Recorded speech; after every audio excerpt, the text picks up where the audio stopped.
A single father. A billionaire CEO. One bullet. In the underground parking garage of Sterling Tower, Arthur Miller's hand clamped over Evelyn Sterling's mouth saved her life. "Don't talk," he whispered seconds before glass exploded where she stood. The janitor who mops her floors just became her only chance at survival. And the USB drive he finds holds the secret that could destroy an empire and cost him everything he loves. Before we dive in, hit that subscribe button and stay with me until the very end of this story. And drop a comment telling me what city you're watching from so I can see how far this tale travels across the world. Now let's begin. Your father is being murdered, and you're next. Those were the first real words Evelyn Sterling heard after the bullet shattered the window of her Mercedes. But we're getting ahead of ourselves. Let's back up 6 hours to when Arthur Miller was doing what he did every Tuesday night at 11 p.m., pushing a mop cart across the executive floor of Sterling Tower, invisible as a ghost. Arthur liked invisible. Invisible was safe. Invisible meant his daughter Lily got her asthma medication on time, meant the lights stayed on in their cramped apartment above Wong's Bodega on 8th Street. Invisible meant nobody asked about the scars crisscrossing his back or why his hands shook when helicopters flew low over the city. He was 42 and looked 60. That's what 7 years of solo parenting does when you're trying to outrun the ghosts of Kandahar. The executive floor smelled like leather and ambition. Arthur pushed his cart past glass-walled offices, each one empty except hers. Corner office. Chrome letters, Evelyn Sterling, CEO. Through the glass, he saw her still working. Always working. Hair pulled back tight enough to make his own scalp hurt. 3 monitors glowing. Phone pressed to her ear. "I don't care if the board is uncomfortable, Richard. Fire them. All of them. I want the Hong Kong division restructured by Friday, or you can clean out your desk with them." She hung up without saying goodbye. Arthur kept his head down. Rich people problems, not his world. He had exactly 43 minutes left on his shift, then home to relieve Mrs. Chen so she could get back to her own kids. He was thinking about Lily's school permission slip for the field trip when he heard voices. Low. Urgent. Coming from the conference room at the end of the hall, Arthur's training kicked in before his brain could stop it. 12 years of Army intelligence doesn't just switch off. He moved closer, mop swishing across marble, just another invisible worker. The conference room door was cracked open. Just an inch. Enough. The old man's almost gone. A man's voice. Deep, confident. The kind of voice used to being obeyed. Another month, maybe 2. Doctors think it's natural decline. Perfect. Arthur's hand tightened on the mop handle. And Evelyn... A second voice, thinner, nervous. "She's the problem. Always has been. Too smart, too careful. If she starts digging into the Hong Kong accounts, then we move up the timeline." Arthur felt ice slide down his spine. He knew that feeling. Kandahar 2016. 3 seconds before the IED went off. "You mean..." "I mean exactly what you think. Tonight. Parking garage. Her driver's already handled, took the money, no questions. Our people will be waiting. Make it look like a robbery. Wrong place, wrong time. City's full of crime, isn't it?" Silence. Then the nervous voice again. "What about the evidence, the audit file?" "Destroyed. I had her assistant delete the server backups this afternoon. That USB drive she carries everywhere, we take it off her body, burn it, done. By tomorrow morning, Sterling Industries answers to us. No more audit, no more questions, no more Evelyn." The voices moved. Chairs scraping, coming toward the door. Arthur rolled his cart away, fast wheels squeaking. His heart hammered. His mind raced through options like flipping cards. Call the cops. Tell them what?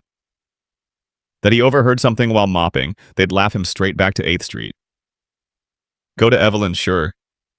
The janitor walks up to the CEO and says someone's going to murder her.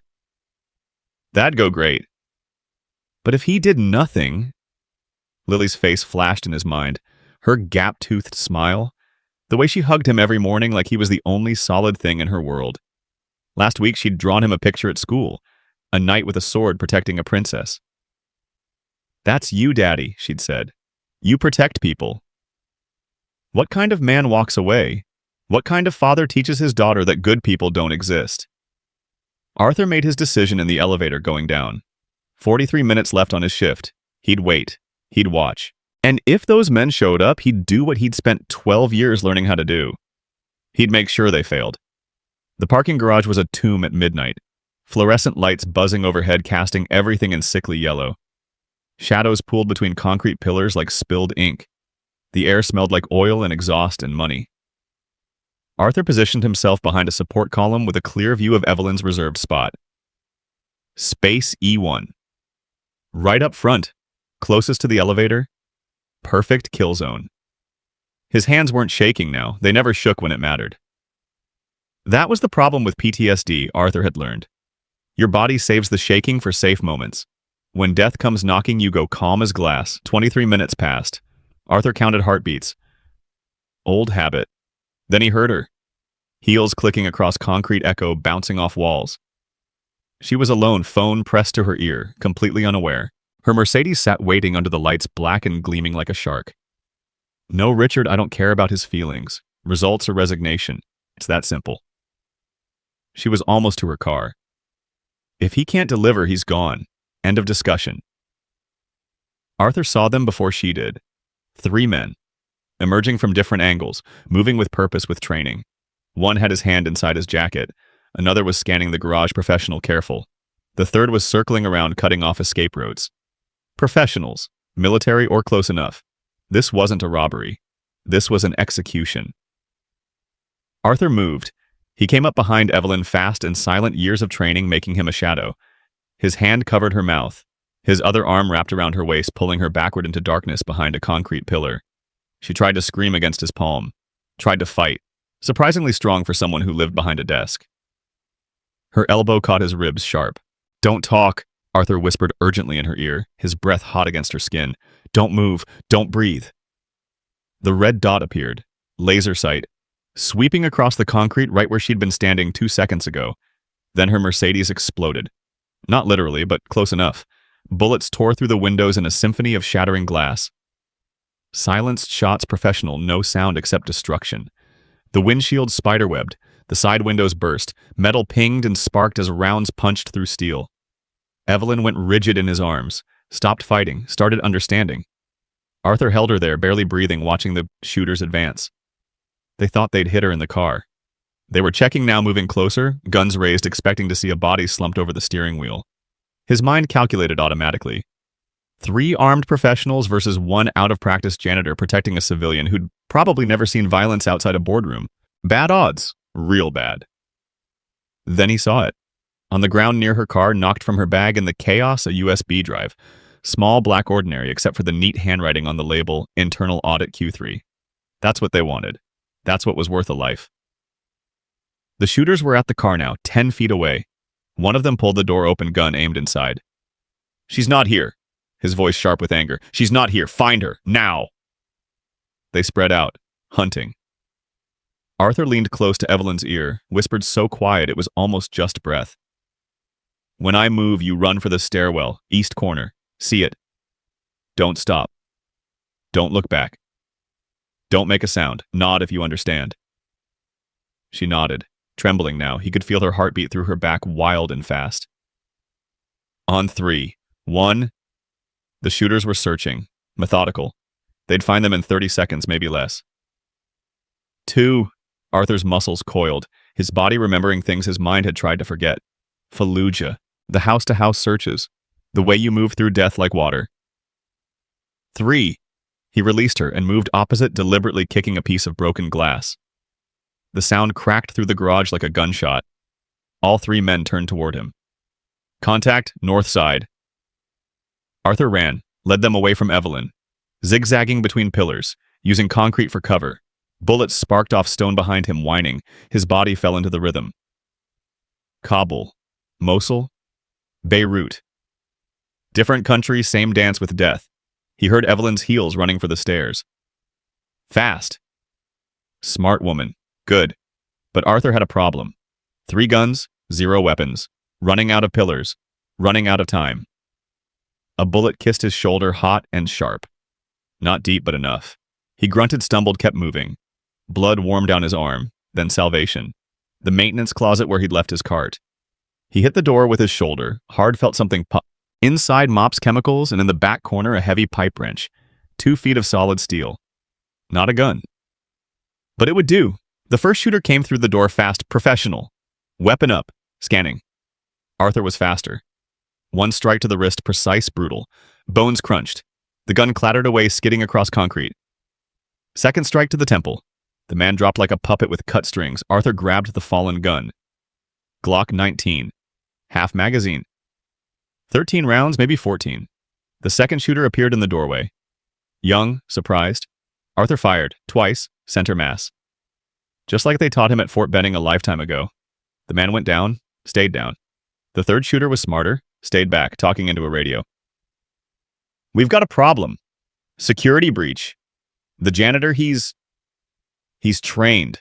Military. Send backup. Send everyone. Arthur's stomach dropped. Backup meant more guns. This was bigger than 3 hired killers. This was an organization. Resources. Money. He had maybe 5 minutes before this place became a war zone with him in the middle. He ran for the stairwell, took the steps 3 at a time, his shoulders screaming, blood dripping, didn't matter, keep moving, find her. Get out.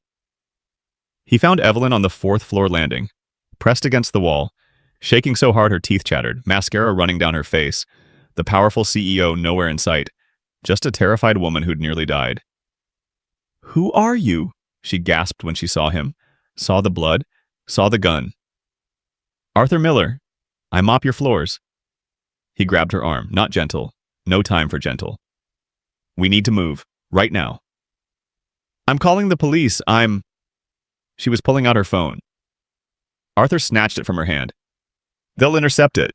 These aren't street thugs, Miss Sterling. This is corporate assassination, professional. And whoever paid for it owns people. Police, security, maybe judges. We call for help, we die. Understand, I can't. You can, you will. Because the alternative is a bullet in your head and me explaining to my 7-year-old daughter why I couldn't save you. His voice was hard, no room for argument. We run now or we die here, choose. Something in his eyes made her believe. Maybe the blood, maybe the way he held the gun like it was part of him. Maybe just desperation, recognizing desperation. Where? She whispered. Somewhere they won't look. Arthur led her through maintenance corridors he knew by heart. 7 years of mopping meant he knew every shortcut, every hidden passage, every place the executives never saw. They moved through the invisible spaces of her empire. Every shadow could hide death. Every corner could end them. I dropped my bag, Evelyn said suddenly. My phone, my cards, I know, I saw the USB drive. Internal audit Q3. That's what they want, isn't it? She went pale. How did you... Because people don't hire professional killers over parking tickets. That drive, what's on it? I can't tell you that. It's confidential. It's worth your life. Arthur pulled her into a service elevator. The kind only maintenance used. It only went down. And I need to know what I'm protecting. Evelyn stared at him. This stranger. This janitor covered in blood who'd just killed 2 men to save her. Proof, she finally said.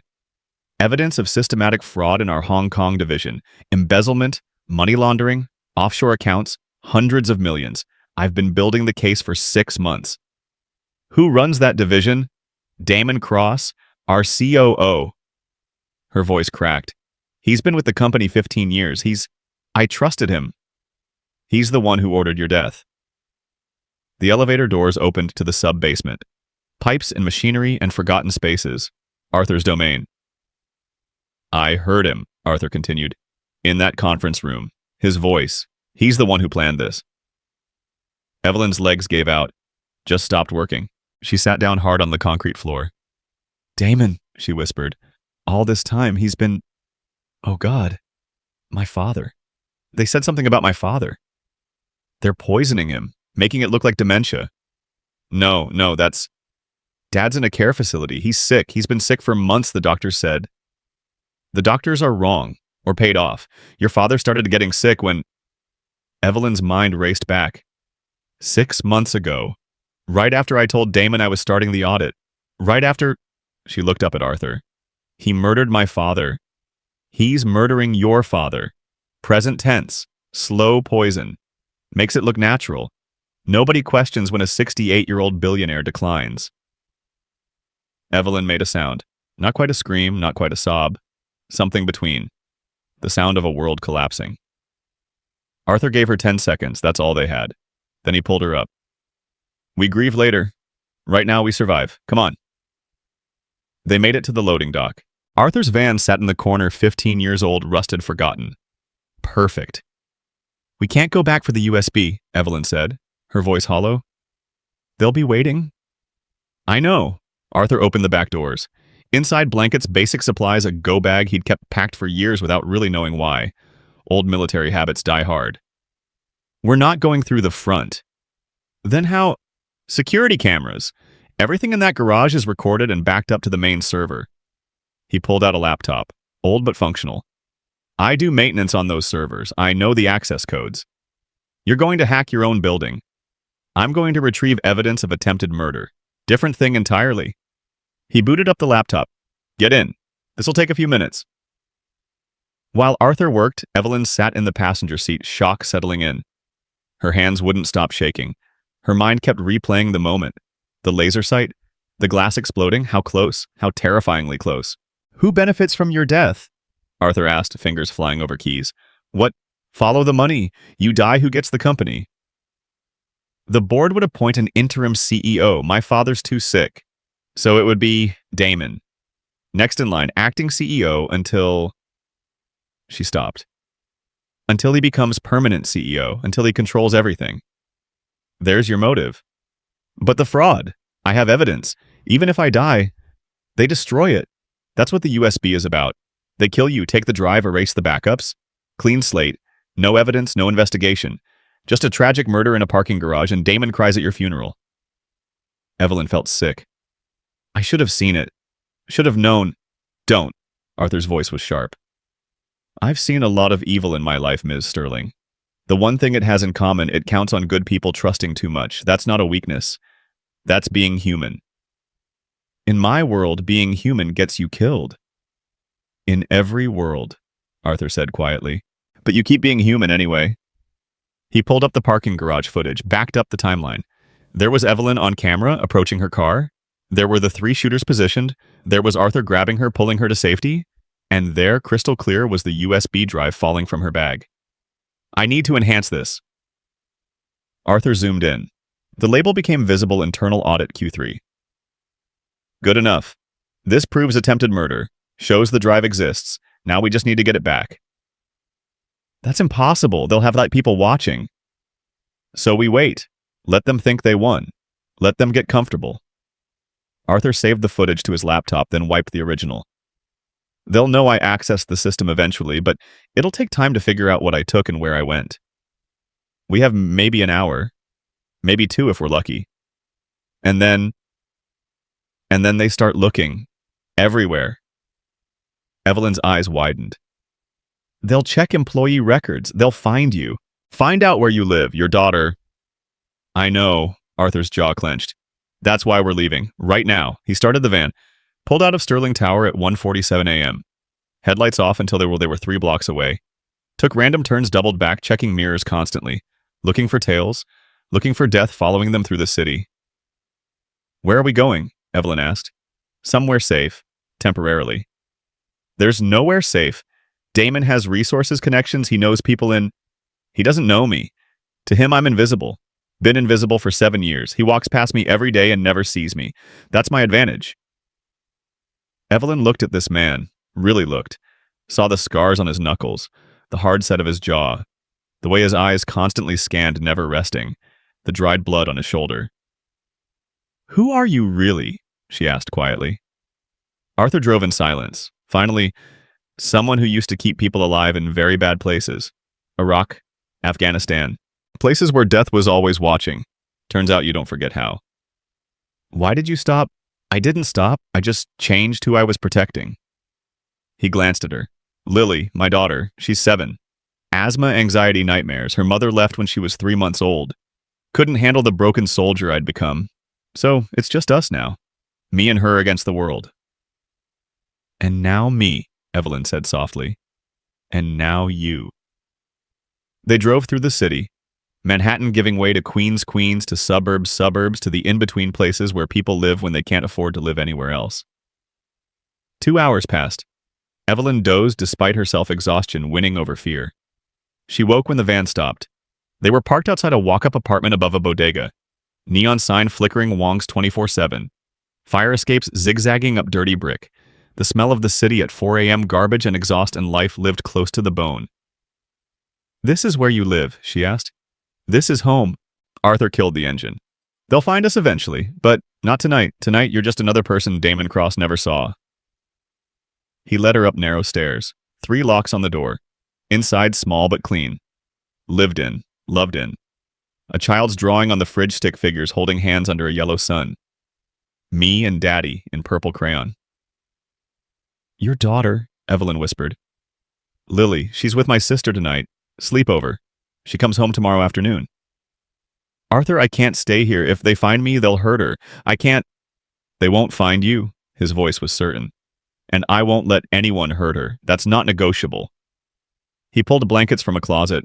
On the wall photos, Arthur and Lily at Coney Island, her gap-toothed grin enormous. At a school play, her in a butterfly costume. At a park, flying a kite. Moments of pure joy in cheap frames. "Why?" Evelyn asked. "Why risk all of this? Her, your life, everything. For me?"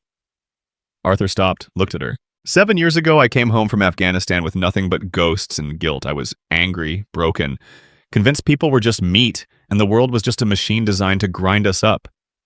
Then Lily's mother handed me this tiny, screaming baby and walked out. Just left. And suddenly, I had this little human depending on me for everything. Food, safety, love, meaning. He handed Evelyn a blanket. I had to choose who I wanted to be, what kind of world I wanted her to grow up in. Did I want her to learn that people walk away when things get hard, that nobody helps, that good doesn't exist? Or did I want to be the kind of man who protects people even when it costs everything? His eyes were wet. Just a little. I chose her world. The one where her daddy is a hero. The one where good people exist. Even when it's hard. Especially when it's hard. Evelyn took the blanket with shaking hands. I don't know how to thank you. Don't. Not yet. This isn't over. It's barely started. He walked to the window. Checked the street. Checked shadows. Always checking. Get some sleep, Ms. Sterling. Tomorrow we figure out how to get that USB drive back. How to prove what Damon did. How to save your father. How to end this. Call me Evelyn. I think we're past Ms. Sterling. Arthur almost smiled. Almost. Get some sleep, Evelyn. As she lay on the couch in the darkness, Evelyn heard Arthur in the next room. Heard him moving things, preparing, planning. Heard him pick up something. Put it down. Pick it up again. Then she heard his voice, quiet, gentle, talking to someone not there. Hey, baby girl, it's Daddy. I know you're asleep at Aunt Maria's. I wanted to hear your voice. Wanted to make sure. I'm doing the right thing. I think I am. I hope I am. I'm trying to be the man you think I am. The hero from your drawings. A long pause. I love you, Lily. More than anything. More than everything. If anything happens to me, Aunt Maria will take care of you. And you need to know, whatever happens, your daddy tried to be good. Tried to protect people. Tried to make the world a little bit better. Okay. Another pause. Sleep tight, baby. I'll see you tomorrow, promise. Evelyn closed her eyes, tears sliding down her face. Silent. For the first time in her life, she was completely powerless. No money, no control, no authority. Just a fugitive on a janitor's couch. And somehow she'd never felt safer. Outside the city hummed. Dawn was coming. Somewhere Damon Cross was planning his next move. Somewhere men were looking for them. Somewhere her father was dying slowly from poison while thinking his mind was just failing. But here in this small apartment guarded by a broken soldier who'd chosen to be a hero for his daughter, Evelyn. Sterling closed her eyes, and for the first time in months she slept without nightmares. The war for her empire was just beginning, but tonight she was alive, and that was enough. Evelyn woke to the smell of burnt toast and a child's laughter. For 3 seconds she forgot where she was. Forgot the bullets, the blood, the way her entire world had shattered in a parking garage. Then reality crashed back. She sat up fast, blanket falling away, and saw them through the doorway. Arthur stood at the stove, spatula in hand, attempting pancakes. A little girl with wild brown curls sat at the small table, giggling at something he'd said. Lily. 7 years old, wearing purple pajamas with butterflies, completely unaware that her father had killed 2 men 12 hours ago. Daddy, they're smoking again. That's called crispy. It's a style. It's called burnt. Arthur scraped black circles onto a plate. Your Aunt Maria spoils you with her fancy non-burnt pancakes. Lily saw Evelyn then. Her laughter stopped. Big brown eyes went wide. Daddy, there's a lady on our couch. I know, baby. That's Miss Evelyn. She's a friend who needed a place to stay. Why? Arthur turned off the stove, crouched down to Lily's level. His voice went soft, careful. Remember how I told you Daddy used to help people when he was a soldier? Miss Evelyn needed help. So she's staying with us for a little while. Is that okay? Lily studied Evelyn, taking in the expensive suit now wrinkled, the mascara smudges, the way she sat like she'd never been on a couch this old before. Are you in trouble? The girl asked. Evelyn's throat closed. Yes, she managed. I am. Is Daddy going to save you? He already did. Lily nodded, satisfied. Daddy's good at saving people. He saved Mr. Chen's cat from the fire escape, and he saved me from the bad dream monsters. She turned back to Arthur. Can I give her my special blanket, the one Aunt Maria made? Arthur's eyes got wet. Just for a second. Yeah, baby, you can give her your blanket. Lily ran to her room, came back with a crocheted blanket, purple and pink, clearly precious. Handed it to Evelyn with the seriousness of a holy ritual. It keeps the scary things away, she explained. Aunt Maria put love in every stitch. That's what she says. Love makes it magic. Evelyn took the blanket with shaking hands. Thank you, Lily. You're welcome. Do you like pancakes? They're really burnt, but Daddy tries hard. Arthur stood. Lily, go brush your teeth. We need to talk to Miss Evelyn about grown-up stuff. Is it secret stuff? Yeah, secret stuff. Lily skipped away humming. The bathroom door closed. Arthur sat down across from Evelyn. His face looked 10 years older in the morning light. She can't know what's really happening. Can't know about the danger. Kids her age, they absorb fear like sponges. It destroys them from the inside. She should be afraid. We should send her away, somewhere safe until... There is no safe, not anymore. The second we move her, they might notice. Track her. Use her to find us. Arthur's jaw clenched. She stays with me, where I can protect her. You're choosing to keep her in danger. I'm choosing to keep her alive. There's a difference. Evelyn wanted to argue, wanted to scream that this was insane, but she saw it in his eyes. The calculation. The cold math of survival. He'd already run through every scenario. This was the best bad option. What's the plan? She asked. First, we verify your father's alive, confirm the poisoning. Then we get that USB drive. Then we burn Damon's world down. Arthur pulled out his laptop. I've been thinking about the garage. Security will be doubled, maybe tripled. But they're looking for you, not me. You can't go back there if they've checked employee records. They have, I'm sure they have, but I'm a janitor, Evelyn. One of 40 maintenance workers in that building. They'll run background checks, sure, but they're looking for someone connected to you. Someone with motive. I'm nobody. You saved my life, and nobody saw it. And nobody saw? The cameras were positioned wrong. We were in the blind spot. They know someone interfered. They don't know who. Lily came back, toothpaste on her chin. Can Miss Evelyn stay for my school show? It's on Friday. I'm a butterfly. Arthur smiled. It didn't reach his eyes. We'll see, baby. Please, I practiced my flying so much. Lily spread her arms, demonstrating. See, flutter, flutter. Beautiful, Lily. The best butterfly I've ever seen. Evelyn watched this man transform. With his daughter, he was gentle, present, whole. The soldier disappeared. The killer vanished. Just a dad who loved his kid more than breathing. Can you take her to school? Arthur asked Evelyn after Lily left to get dressed. I need to make some calls, check on some things, and I can't be seen outside until we know more. I don't know how to take a child to school. You walk there. She talks the whole way. You nod and smile. It's not complicated. Arthur, I run a billion-dollar company. I've negotiated with world leaders, but I've never... Children aren't my area. You were a child once. Remember that version of you? The one before the boardrooms and the fear. He handed her a jacket. Old, worn, nothing like what she usually wore. Walk her to school, come back. We'll figure out the next move. 20 minutes later, Evelyn found herself walking down 8th Street holding a 7-year-old's hand. Lily chattered the entire time about her best friend Sophie, about the mean boy who pulled hair, about how butterflies can taste with their feet. Did Evelyn know that I didn't? Evelyn admitted. I learned it from a book. Daddy gets me books from the library every week. He says reading makes your brain grow bigger. Is your brain big? I suppose it is. Daddy says you're important, like a queen or something. Are you a queen? Evelyn almost laughed. Almost. I used to think I was. Now I'm not sure what I am. Lily squeezed her hand. You're Daddy's friend. That makes you important to me too.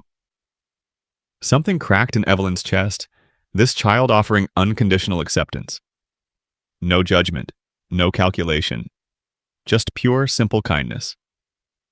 They reached the school, other parents dropping off kids, normal lives, normal problems. Evelyn felt like an alien observing another species. Bye, Miss Evelyn. Thank you for walking me. Lily hugged her, quick, warm, unexpected, then ran toward the entrance butterfly backpack bouncing. Evelyn stood there, frozen. When was the last time someone had hugged her months, years, her father, before he got sick? That was it. Her entire life reduced to business handshakes and calculated smiles. She walked back to the apartment, slower now, thinking about USB drives and conspiracy and attempted murder, but also about purple blankets and burnt pancakes and a little girl who believed her daddy was a hero. Arthur was on the phone when she got back, his voice low urgent. I don't care what it costs, Maria. I need you to be ready to take her. Tonight, if necessary. I'll explain later. Just promise me. A pause. Yeah, I know. I love you too. He hung up, saw Evelyn. How'd it go? She's wonderful. I know. Arthur, if something happens to you, it won't. But if it does, it won't. His voice was iron. I've survived worse than corporate killers. I've survived Fallujah. I've survived losing everything. I'll survive this, for her. Evelyn sat down. Tell me about the poison. How do we prove it? We need your father's medical records. Blood samples. Hair samples would be better. Poison accumulates. It leaves traces. Arthur pulled up files on his laptop. I've been researching. If they're making it look like dementia, they're probably using heavy metals. Thallium, maybe. Or organic compounds that mimic neurological decline. How do you know this? Army intelligence trained me in a lot of things, including how to kill people slowly and make it look natural. His face was blank. We learned what to look for, how to catch it. I never thought I'd use that training on American soil. Can you get into the care facility? No, but you can. Evelyn stared. I'm wanted. They're looking for me. They're looking for Evelyn Sterling, CEO, not Evelyn Sterling, grieving daughter. You go in looking desperate, scared, wanting to see your dying father. They'll let you in. Basic human compassion. It's a weakness in their security. And if Damon has people watching? He does, I'm sure he does. So we make it look real. You go in alone, emotional, demanding to see him, making a scene. While everyone's focused on you, I slip in through the YIB service entrance. Get the samples, get out. You leave, they follow you, and we loop around. That's insane. You have a better idea. She didn't. They spent the next 2 hours planning, Arthur mapping out the facility from online blueprints, Evelyn trying to remember the layout from her last visit, when her father had still recognized her, when he'd held her hand and told her he was proud, before Damon had started poisoning him. I should have known, Evelyn said quietly. Should have questioned it. Should have pushed the doctors harder. Stop. Guilt comes later. Survival comes first. Is that what you tell yourself about the war? Arthur's hand stopped moving on the keyboard. Every single day. Does it work? No, but I keep saying it anyway. His phone buzzed. Text message. He read it, went pale. What? Evelyn asked. That was my contact in building security. They found my access logs from last night. They know someone pulled the garage footage. They're running a full audit of all maintenance staff. He looked at her. We have maybe 6 hours before they narrow it down to me. We need to move, now. We need to get those samples from your father first, and the USB drive. If we run without evidence, Damon wins. We're just fugitives. We need proof. We need to stay alive. We need both. Arthur stood. Get ready. We're going to that care facility right now before they lock down everything. They couldn't take Lily. Arthur called his sister, voice steady, lying smoothly. Work emergency. Could she pick up Lily from school? Keep her overnight? Maria agreed, worried but trusting. I hate lying to her, Arthur said after he hung up. You're protecting her. Same thing I tell myself about Lily.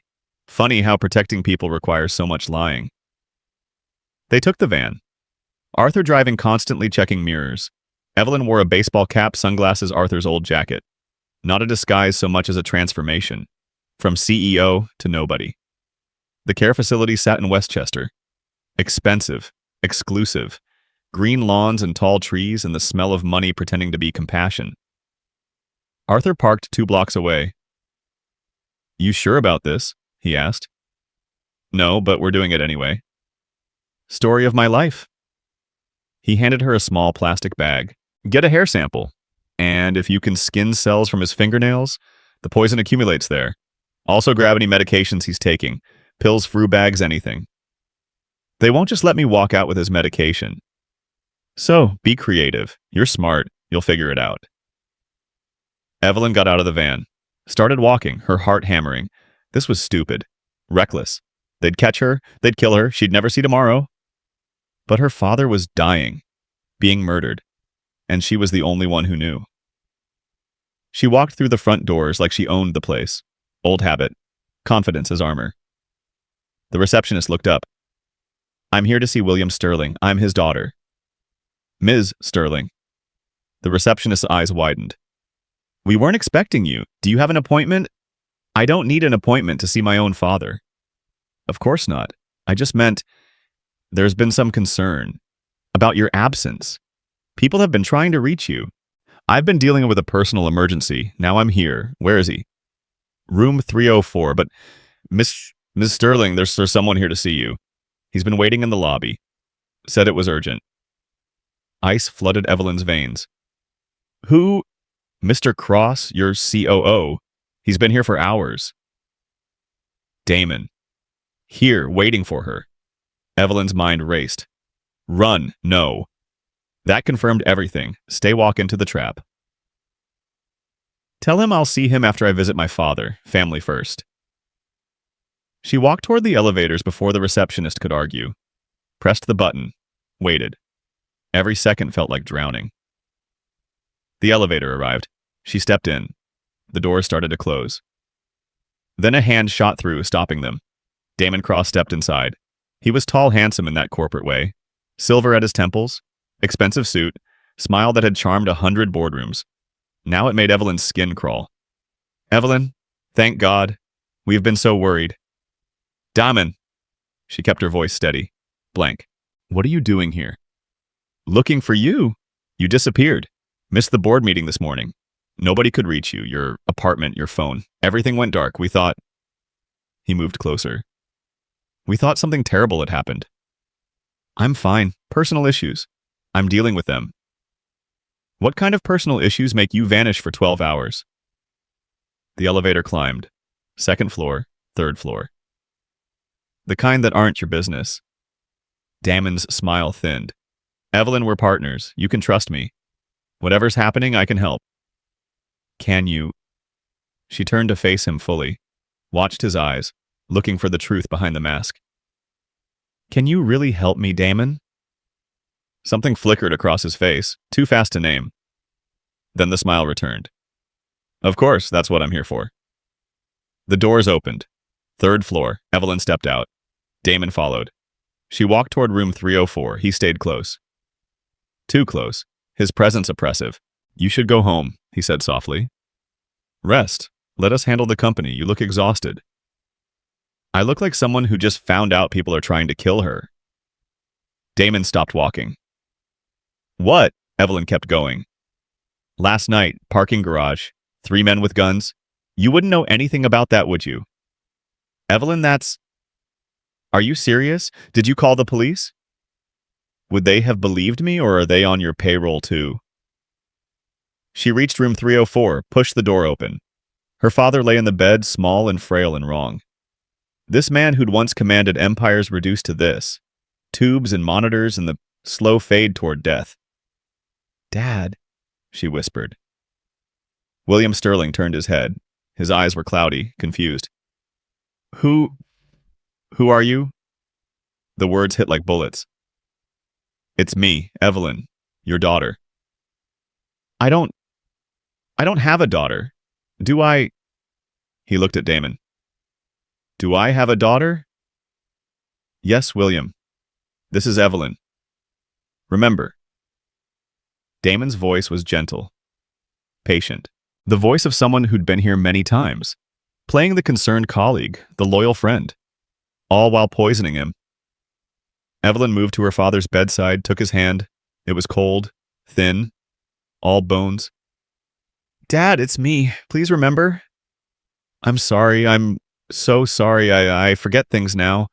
The doctors say it's normal. Say I'm just getting old, but I feel like something's wrong, like I'm disappearing." "You're not disappearing. I'm going to fix this, I promise." She looked at the IV bag hanging beside the bed, clear liquid dripping into his veins, medication poison, both she needed a sample. But how with Damon watching Evelyn? Damon said from the doorway. A word outside. "I'm visiting my father." "Now, Evelyn." His voice changed, harder, the mask slipping. Evelyn squeezed her father's hand once more, then followed Damon into the hallway. He walked to the end away from the nurse's station, away from witnesses. When he turned, the smile was gone. "What game are you playing?" he asked. "No game, just visiting my father." "You disappeared last night, right after, let's call it an incident in the parking garage. Now you show up here accusing me of trying to kill you. What exactly do you think is happening?" "I think you're embezzling hundreds of millions from the Hong Kong division. I think you've been poisoning my father for 6 months. I think you sent men to murder me last night to cover it up. And I think you're standing here lying to my face because you believe you've already won." Damon stared at her. For 3 seconds, complete silence. Then he laughed. "You're crazier than I thought." "Am I? Then why do you look nervous?" "I look concerned. For you. For your mental state. Evelyn, you're clearly going through something. Stress paranoia, maybe a breakdown. It happens to executives all the time. The pressure, the responsibility, it breaks people." "I'm not broken." "No, you're standing here making wild accusations with zero proof. You look like you haven't slept. You're wearing clothes that aren't even yours. You're falling apart, Evelyn, and everyone can see it." "Where's the USB drive, Damon?" "The one from my bag internal audit Q3. Did your men grab it before or after they tried to put bullets in my head?" His face went blank. "I don't know what you're talking about." "Yes, you do. You ordered my death. You sent professionals, but someone saved me, and now you're panicking because you don't know who or why or how much they know." Damon stepped closer. His voice dropped. "Listen very carefully. If I wanted you dead, you'd be dead. This paranoid fantasy, whatever it is, it stops now. You're going to check yourself into a hospital. You're going to take a medical leave, and you're going to let the people who actually know what they're doing run the company. Or what? Or I'll have you declared mentally unfit, force a board vote, remove you. I have the votes, Evelyn. I've had them for months. I've been patient waiting for you to step down gracefully, but if you are going to fight this, I'll destroy you publicly, make you a case study in executive burnout." "Is that what you want?" Evelyn smiled. Cold, sharp. "Try it. I dare you. You don't have any proof of your accusations." "Don't I?" Something flickered in his eyes. Doubt. Fear, just for a second. "I'm leaving now," Evelyn said. "I'm going to take care of myself, and if anything happens to me, if I end up in a car accident, or a random mugging, or mysteriously unfit, everything I know goes public. Every document, every transaction, everything." "You're bluffing." "Am I?" She walked past him, toward the elevator. Every step expecting hands on her shoulders. A push, the long fall down the stairwell, but Damon let her go. She reached the elevator, pressed the button. The doors opened. She stepped inside. As they closed, she saw Damon standing there. Phone already out. Making a call, his face hard. She'd just declared war. Evelyn exited through a side door, found Arthur waiting in the van, engine running. "Did you get the samples?" he asked. No, Damon was there, waiting. He knows something. He's scared. Good. Scared people make mistakes. Arthur pulled into traffic. But we still need evidence. Without it, this is just your word against his. I know. We need that USB drive. Tonight. We're going back to Sterling Tower. We're getting it back. That's suicide. Maybe, but it's better than waiting for them to find us. Arthur's jaw clenched. I'm done hiding, done running. We go in, we get the drive, we expose everything. Tonight. What about Lily? She's safe with Maria. Damon doesn't know about her, doesn't know about me. We move fast, we can do this. Evelyn looked at this man. This janitor turned protector, this father turned warrior. Why are you doing this? She asked again. Really? Arthur was quiet for a long moment. Then, when I was in Kandahar, we had this translator. Kid named Hassan. 20 years old, smart, funny, wanted to be a doctor. One day we got orders to leave his village. Pull out. Intel said it wasn't strategic anymore. He paused at a red light. Hassan begged us to stay.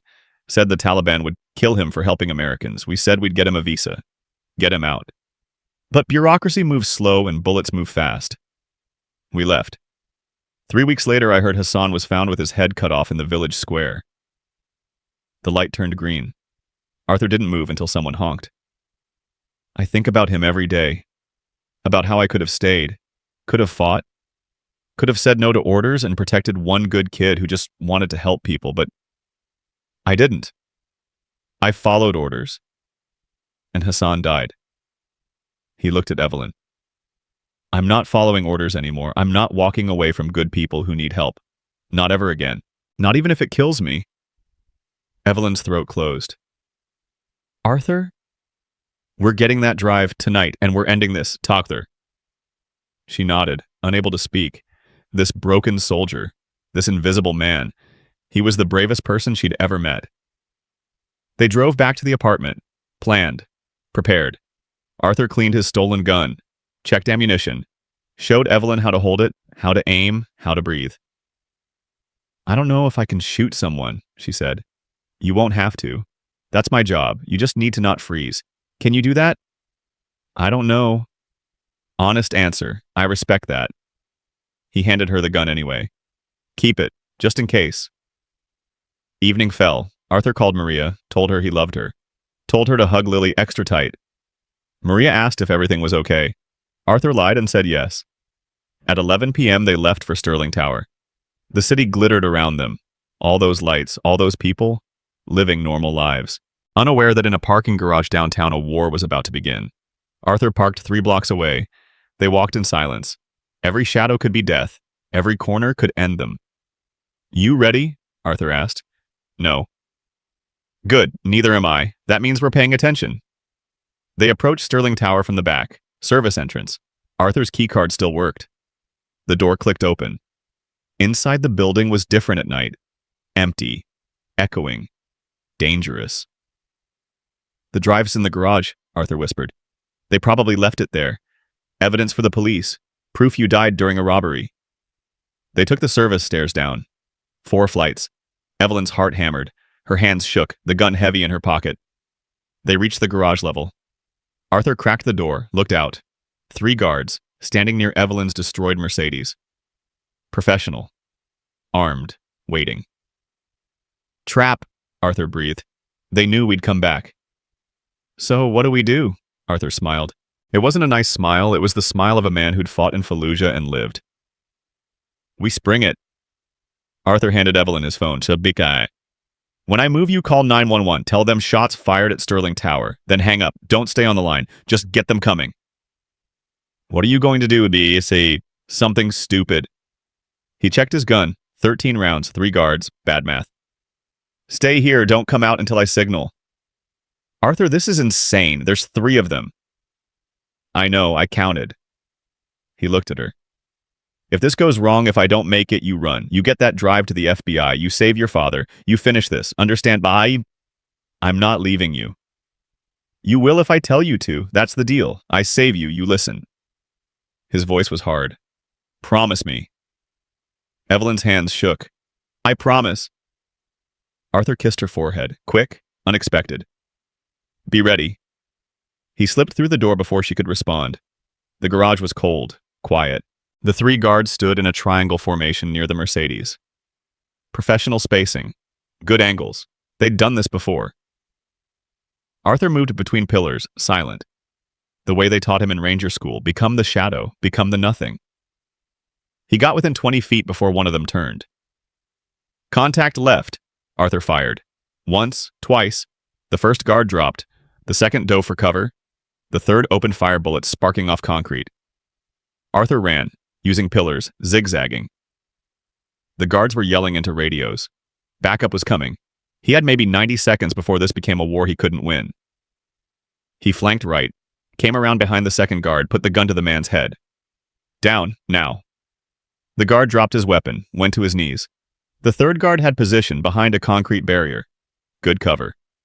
Arthur couldn't get an angle without exposing himself. You're surrounded, Sham, the guard shouted. More coming. You can't win this. Arthur didn't answer. Wait. Just grabbed the kneeling guard's radio, threw it across the garage. It clattered loudly. The third guard turned toward the sound. Instinct. Training. Arthur fired. The guard went down. 90 seconds. Arthur ran to Evelyn's destroyed Mercedes. The USB drive was exactly where it had fallen. Small. Black. Unremarkable. Worth more than gold right now. He grabbed it, shoved it in his pocket. Then he heard Evelyn scream. He turned. 2 more guards had come through the stairwell. Had Evelyn? One holding her arms, one pressing a gun to her head. Drop it, the guard said, or she dies right here. Arthur's blood went cold. Let her go. Gun on the ground, now. Arthur calculated. Distance, angles. All bad. Both guards had clear shots. One wrong move and Evelyn's brain painted the concrete. He put the gun down, raised his hands. The drive too. Arthur pulled it from his pocket, held it up. You want it, come get it. Slide it over. No, you want it, you walk over here and take it. Arthur's voice was calm, too calm.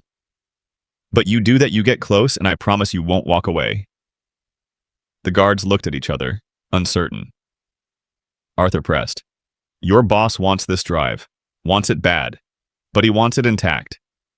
You shoot me, it gets damaged in the crossfire, and you're explaining to Damon Cross why you failed.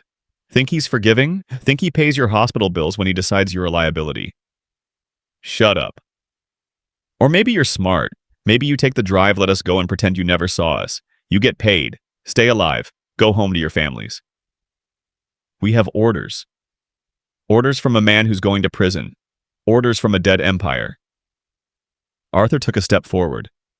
You really want to die for Damon Cross? The guard holding Evelyn hesitated, just for a second. His grip loosened. Evelyn moved, faster than Arthur expected, stomped down on the guard's foot, hard.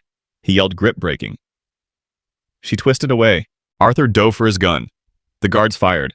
Bullets whined past his head. He came up shooting, 1 guard down, 2 guards down. Evelyn was running. Toward him. Away from death. Go, go, go! Arthur grabbed her hand. They ran for the stairwell. Behind them, more voices, more radios, more death coming. They hit the stairs running, up, away from the garage. Arthur's lungs burned. His shoulders screamed where he'd been grazed last night. Where are we going? Evelyn gasped. Out, anywhere but here. They burst through an exit door, into the night, cold air hitting them like a slap. Arthur pulled Evelyn toward the van. Sirens wailed in the distance. The 911 call working, police coming, but would they help or hurt? Were they clean or bought? They reached the van. Arthur started it, pulled out fast. Evelyn was shaking, adrenaline crash hitting hard. You okay? He asked. I think so. I don't know. Is this okay? I can't tell anymore. You're breathing. That's okay enough? Arthur drove. Random turns, checking mirrors, making sure they weren't followed. After 20 minutes, he pulled into a 24-hour diner parking lot. Killed the engine. Let me see it, Evelyn said. Arthur handed her the USB drive. She turned it over in her hands. This small thing. This piece of plastic that had cost so much blood. Do we look at it now? She asked. Yeah. We need to know what we're dealing with. Arthur pulled out his laptop, plugged in the drive. Files appeared. Dozens of them. Spreadsheets. Documents. Scanned images. Evelyn opened the first file. Her hands shook on the file trackpad. Hong Kong Division. Financial records. Oh God, it's all here. Every transaction. Every falsified report. Every offshore account. She scrolled through, her face getting paler. 400 million. He stole 400 million over 5 years. How did I miss this? Because he's good, and because you trusted him. She opened another file. Stopped, her breath caught. Arthur, look at this. It was a document, dated 7 years ago.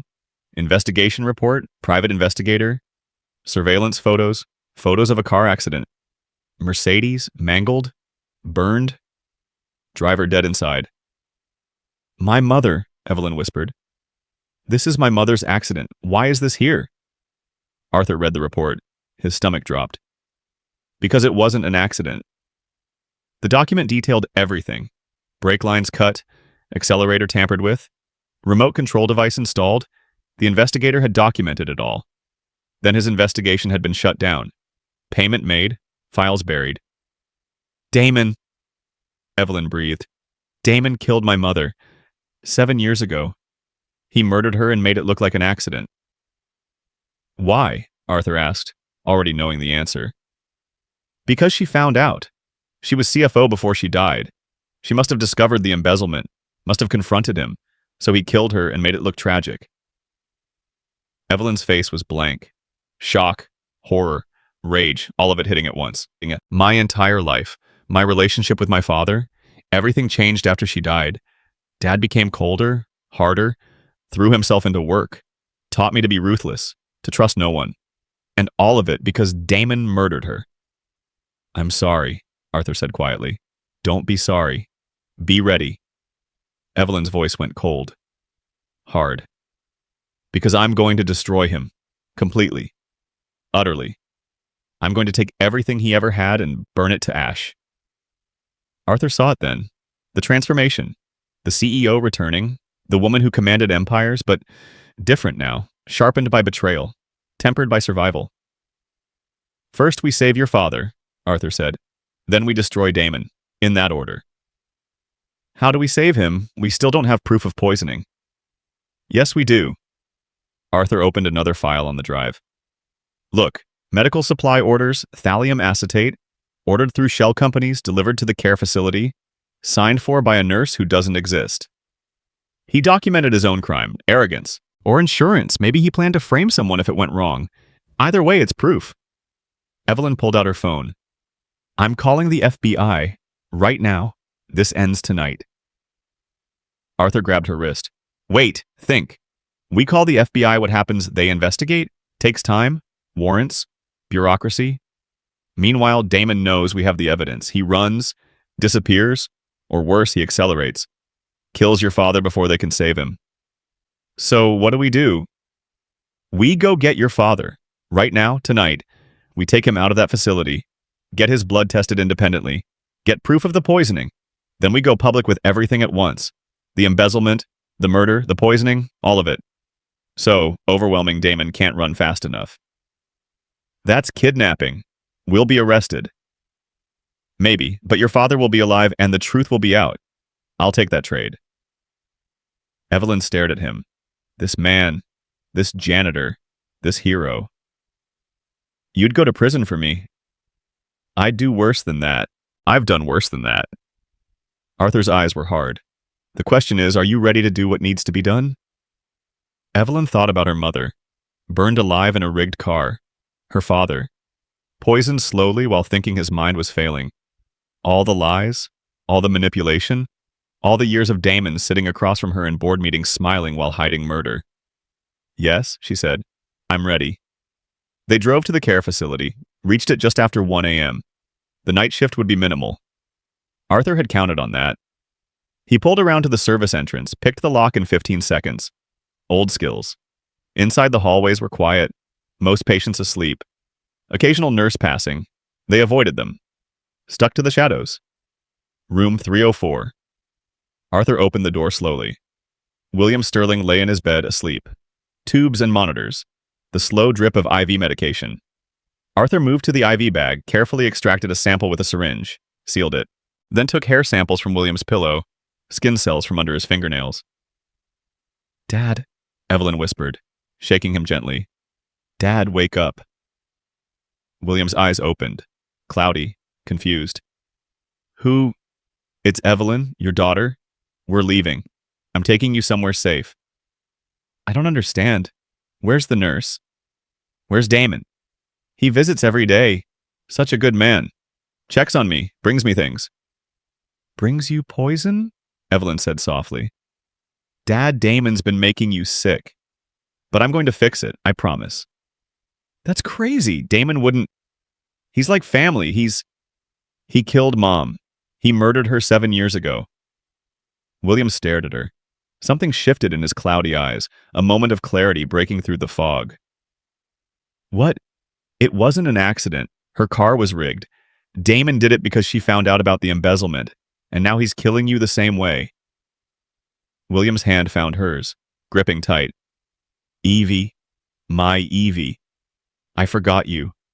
God, I forgot my own daughter. What's happening to me? Poison, thallium. It's giving you dementia symptoms, but we're going to flush it out, get you real treatment. You're going to be okay. Arthur disconnected the monitors, carefully, quietly. We need to move, now. They got William into a wheelchair, covered him with blankets. Evelyn pushed. Arthur walked ahead, checking corners, watching for guards. They almost made it. At the service entrance, a nurse appeared, young, surprised. What are you doing? That's Mr. Sterling. You can't just... Arthur moved fast, not violent, just firm. Hand over her mouth, other arm restraining. I'm sorry, he whispered. We're not here to hurt anyone, but we're taking him. You can call the police in 5 minutes. Not before. Understand? The nurse nodded, terrified. Arthur released her. They rushed out, got William into the van. The nurse was already running back inside, yelling. Drive, Arthur said. Evelyn drove, out of Westchester, back toward the city. Behind them, lights, sirens. But distant. They had time. Where are we going? Evelyn asked. Hospital, real one, where we can get your father treated. They'll arrest us. Maybe, probably. But your father will be alive, and we'll have medical proof of the poisoning. That changes everything. They were 15 minutes from the city when Arthur's phone rang. Unknown number. He answered anyway. Yeah. Arthur Miller. The voice was smooth, confident. Damon Cross. We need to talk. Nothing to talk about. I have something you want. Someone, actually. Arthur's blood froze. What? A little girl, 7 years old. Brown curls, purple pajamas with butterflies. Her name's Lily. She's very sweet, very scared right now. The world stopped. Just stopped. If you hurt her, Arthur's voice was barely human. If you touch one hair on her head, I will end you. Slowly, painfully. Do you understand me? I understand you're going to listen. Very carefully. You have evidence that belongs to me, a USB drive. You're going to bring it to me, alone, or Lily learns what happens when people don't cooperate. Where?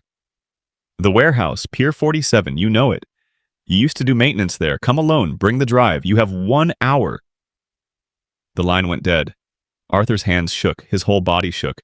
Every fear he'd ever had materializing at once. What happened? Evelyn asked, already knowing it was bad. He has Lily. He has my daughter. Oh, God, how? Maria, he must have figured out the connection. Found my sister, took Lily from her. Arthur's voice cracked. I told Maria it was safe, I promised. And now? We'll get her back. He wants the drive, wants me alone. Then we call the police, FBI, SWAT, and he kills her. The second he sees police, she dies. He knows I know that. Arthur slammed his fist into the dashboard. Once, twice, hard enough to crack plastic. Damn it! Damn it! Evelyn pulled over, put her hand on his shoulder. Arthur, look at me. He turned. His eyes were wild, broken. We're going to get her back, Evelyn said. Firm, certain. You saved my life. Now I'm going to help you save hers. Together. That's how this works. He said come alone. He's lying. He's going to kill you both the second he has the drive. You know that. So we're not playing his game. We're playing ours. Arthur took a breath, then another. Years of training fighting against panic. His daughter, his whole world, in the hands of a murderer. "What do you want to do?" he asked. We give him what he wants, but not the way he expects. Evelyn pulled out the USB drive. "We copy this, upload it everywhere, cloud servers, email it to every news outlet, the FBI, SEC, everyone. If we die, it goes public anyway, that's our leverage." "That takes time." 15 minutes, maybe 20. "We have an hour." Arthur nodded. Okay, where do we go?" "Your apartment, it's close. We upload everything, then we go get Lily." They drove back to 8th Street. Evelyn helped William up the stairs, got him on the couch. He was barely conscious, confused, scared. Arthur worked the laptop, copying files, uploading to every platform he could think of. Dropbox, Google Drive, WeTransfer. Email after email. Sending the evidence to reporters, federal agencies, watchdog groups. "If I don't survive tonight," he said, "these go public automatically in 12 hours. I'm setting a dead man's switch." "You're going to survive." "Maybe, but Lily's going to survive. That's not negotiable." Evelyn watched him work. This father, this warrior, preparing for death to save his daughter.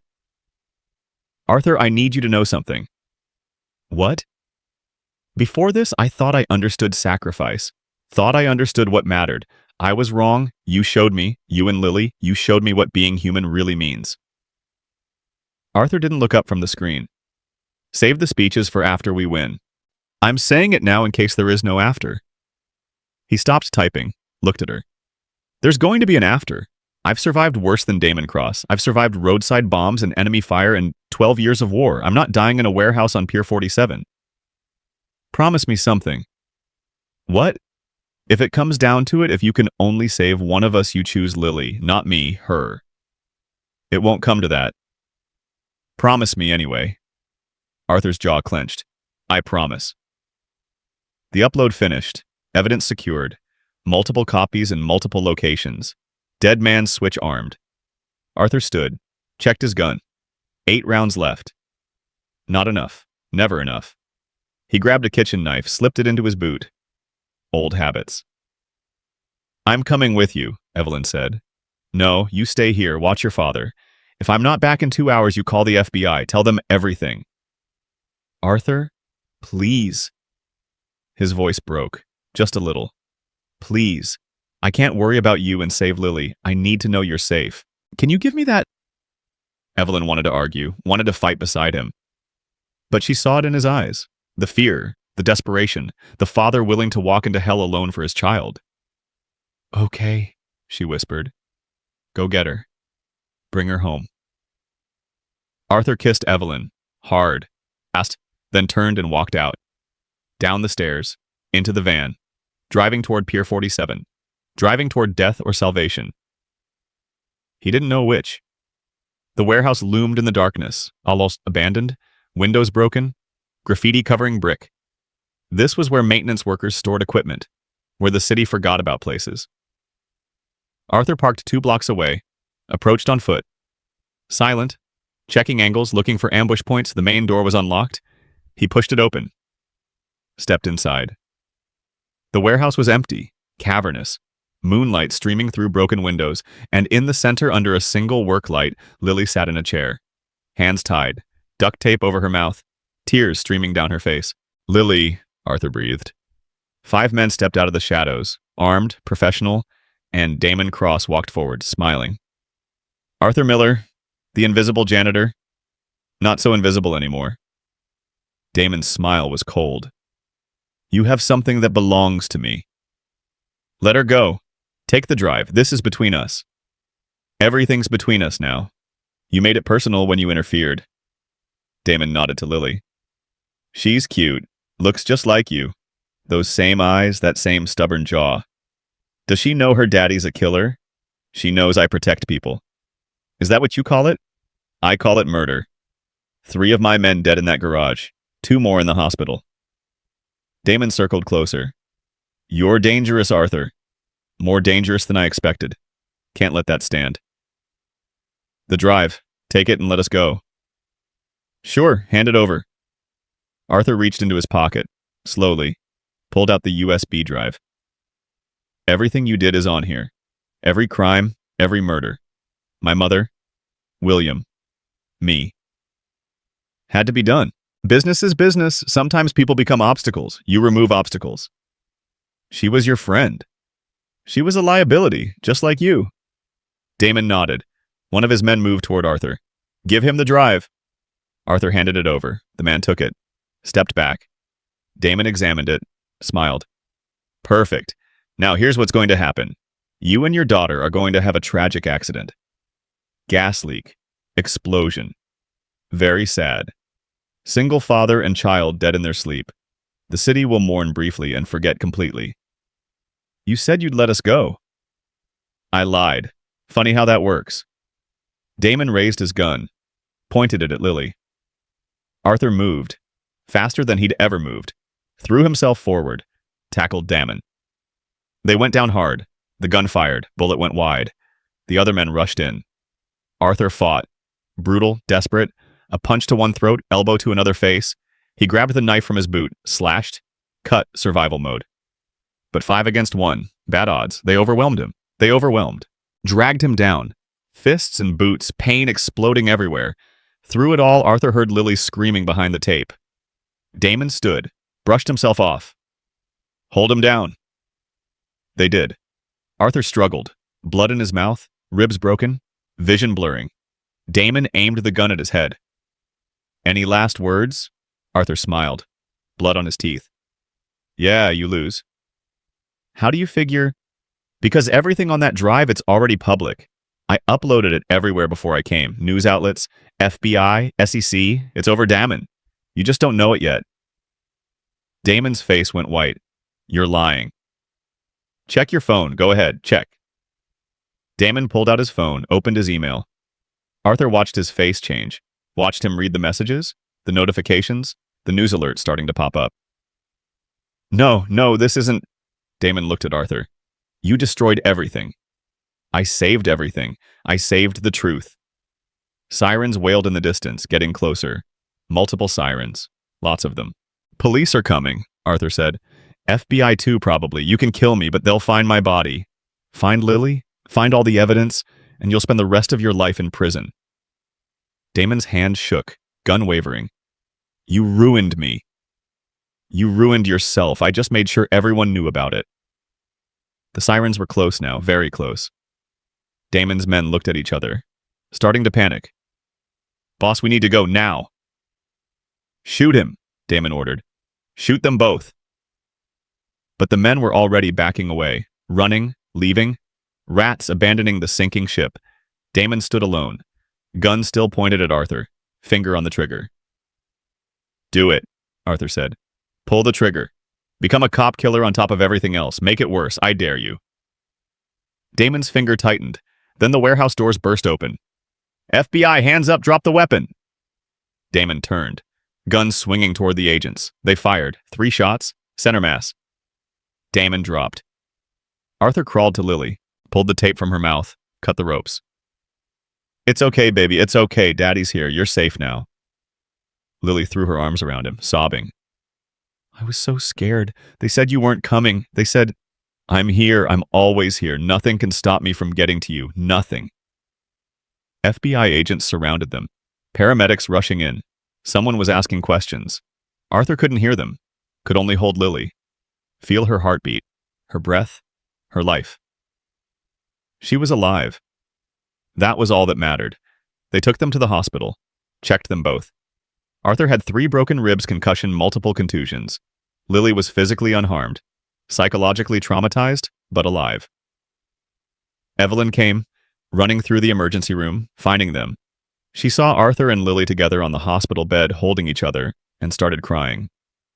You did it, she said. You saved her. We did it, Arthur corrected. Together. Is it over? Is Damon dead? FBI shot him, and the evidence is everywhere. Your father's being treated. Real treatment. They flushed the poison. Doctors say he'll recover. Most of his functions should return. Evelyn sat down hard. It's really over. It's really over. Outside the hospital window, dawn was breaking. orange and pink spreading across the sky, a new day, a new beginning. Arthur held Lily close. She was asleep now. Exhausted. Safe. His whole world in his arms. Evelyn reached out, took his hand. He squeezed it. They'd won. They'd survived. They'd exposed the truth. And tomorrow they'd figure out what came next. But tonight they just breathed. That was enough. The FBI agent's name was Sarah Chen, and she sat across from Arthur in the hospital room with a recorder between them and eyes that had seen too much. "Walk me through it again," she said. "From the beginning." Arthur had told the story 3 times already. His ribs screamed with every breath. Lily was asleep in the chair beside him, her small hand wrapped around his finger.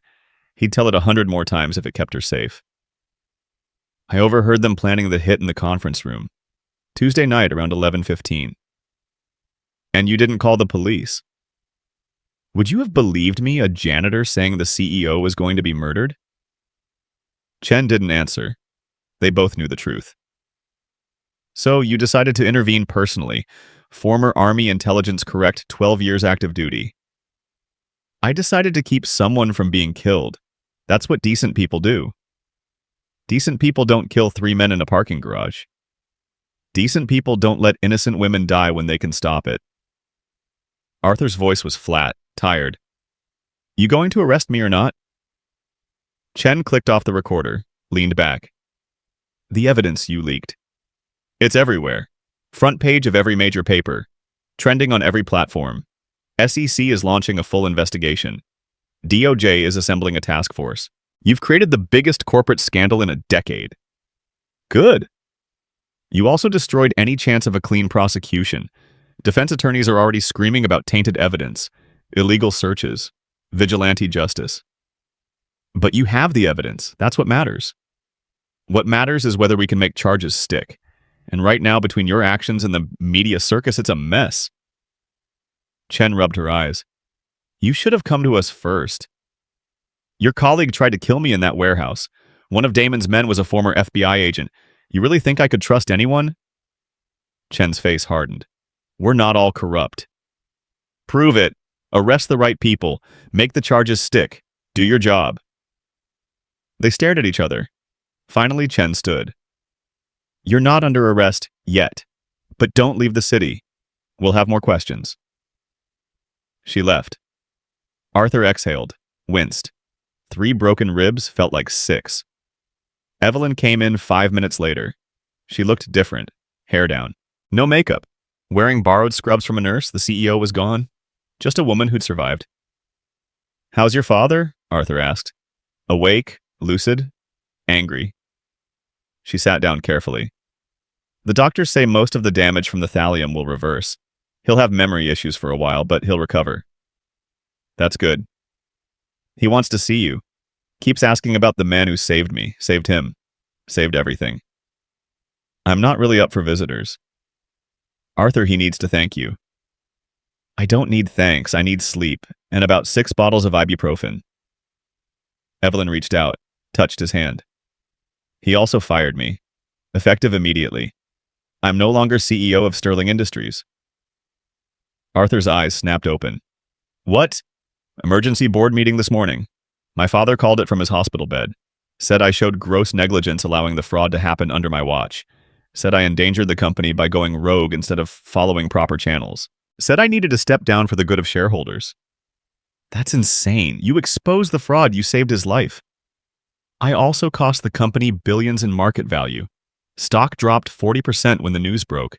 Investors are fleeing, partners are canceling contracts. The Sterling name is toxic now." Her voice was hollow.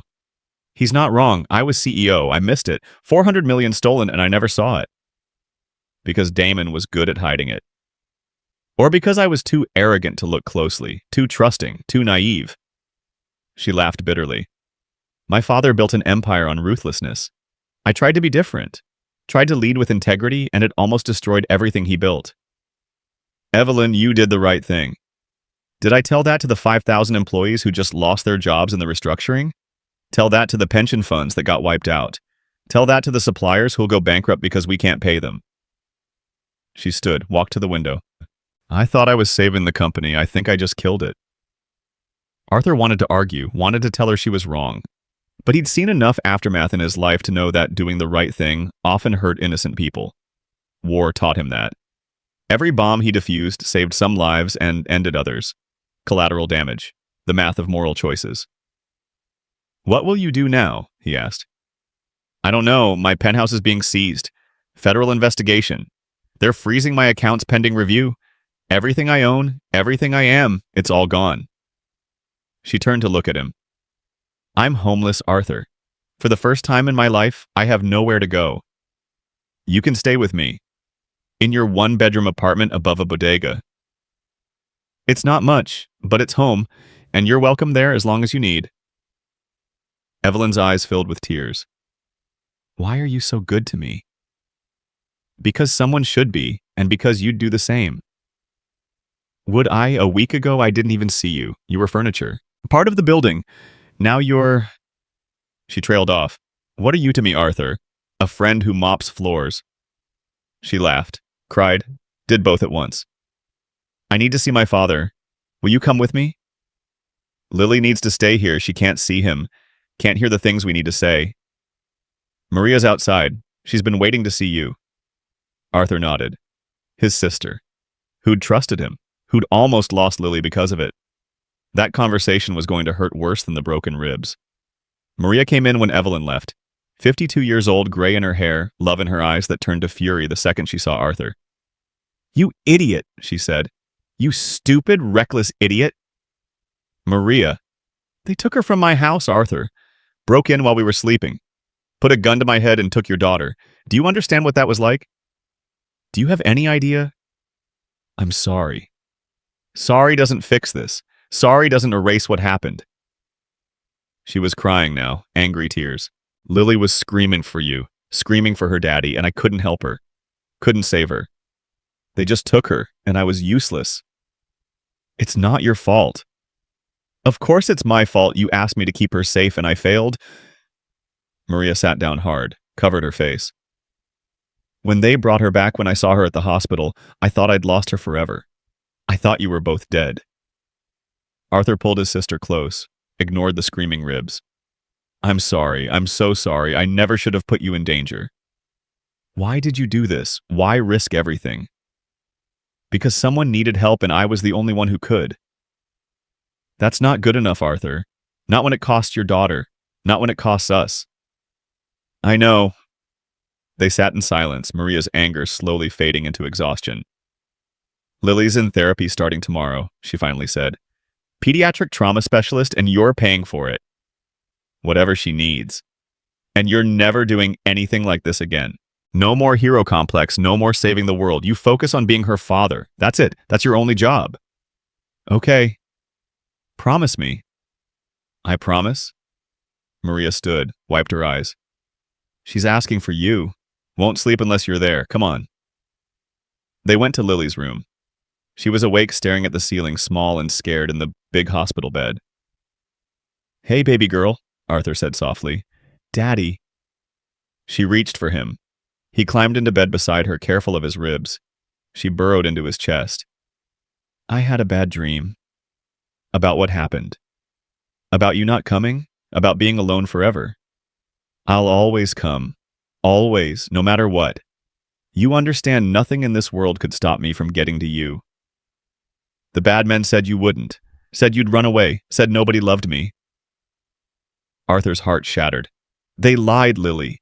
They lied about everything. You are loved. So loved. By me and Aunt Maria and everyone who knows you. You're the most important thing in my whole life. More important than Miss Evelyn. Different important. You're my daughter. She's my friend. Both important, both loved. But you're first. Always first." Lily was quiet for a while, then, "Is she going to live with us now?" "Maybe, for a little while. She needs help. Like we needed help when Mommy left." "Is she sad like you were sad?" Arthur thought about Evelyn, about everything she'd lost. "Yeah, she's sad like I was sad. Then we should help her, like Aunt Maria helped us." Lily looked up at him with those big brown eyes. "That's what families do, right? Help each other. That's exactly what families do." Is Miss Evelyn family now? Arthur didn't know how to answer that. Maybe she will be, someday. They released Arthur and Lily the next morning. Maria drove them home. The apartment felt smaller, darker. Everything touched by what had happened. Evelyn was there. On the couch where this whole thing started. She'd been crying. Arthur could tell. Hey, he said. Hey, how are you feeling? Like I got hit by a truck. He set Lily down. Baby, go to your room. I need to talk to Miss Evelyn. Can I draw her a picture? That would be nice. Lily skipped off, resilient. Kids were always more resilient than adults gave them credit for, and Arthur sat down. Every movement hurt. Tell me what happened with your father. He's furious. With me, with Damon, with himself. The poison affected his judgment for months. He made decisions, signed things, approved strategies that he normally never would have. Damon was playing him like a puppet. She pulled her knees to her chest. He's suing me. Did you know that his lawyers filed this morning? Gross negligence. Breach of fiduciary duty. He wants me held personally responsible for the losses. He's your father. He's a businessman first, always has been. I should have known that. Should have learned it when Mom died and he didn't cry at her funeral. Just went back to work the next day like nothing happened. Grief looks different for everyone. Or maybe he just didn't care. Maybe Damon wasn't the only monster in that company. Maybe my father built an empire on cruelty and I was just too blind to see it. She looked at Arthur. The FBI wants me to testify. Full deposition. Everything I know. But my father's lawyers are blocking it. Claiming attorney-client privilege. Executive privilege. Every privilege they can think of. He's protecting himself. He's protecting his legacy. The Sterling name. The brand. Turns out I'm disposable when it comes to that. Her voice cracked. I spent my whole life trying to make him proud. Trying to be worthy of the Sterling name. And in the end, he threw me away like garbage. Arthur reached out, took her hand. His loss. Is it? Look at me, Arthur. I have nothing. No job, no money, no home, no family. I'm 38 years old and I'm starting over with less than nothing. She laughed bitterly. You know what I thought about this morning? How I don't know how to do laundry. I've had people do my laundry my whole life. I don't know how to cook anything except reservations. I don't know how to survive in the real world. You'll learn? Will I, or will I just be that pathetic rich girl who lost everything and couldn't figure out how to be normal? You're not pathetic, you're human. Took almost dying to realize it, but you're finally human. Evelyn looked at him, really looked. You're the strangest man I've ever met. I'll take that as a compliment. It is. You should see the men I usually meet.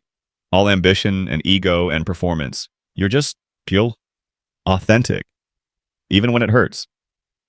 Especially when it hurts. That's when real matters most.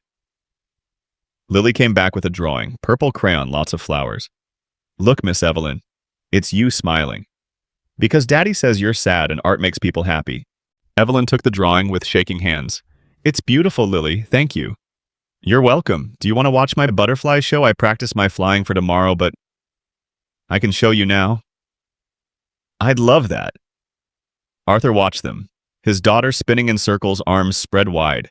Evelyn smiling through tears. Two people learning what family meant. The news cycle exploded over the next week. Every channel, every paper, every platform. Sterling Industries collapsed. Stock worthless. Assets frozen. Federal prosecutors building cases against 17 executives. The Hong Kong division shut down entirely. Employees laid off. Offices closed. An empire crumbling in real time. Arthur's face was everywhere. The janitor who saved the CEO. The hero who exposed corruption.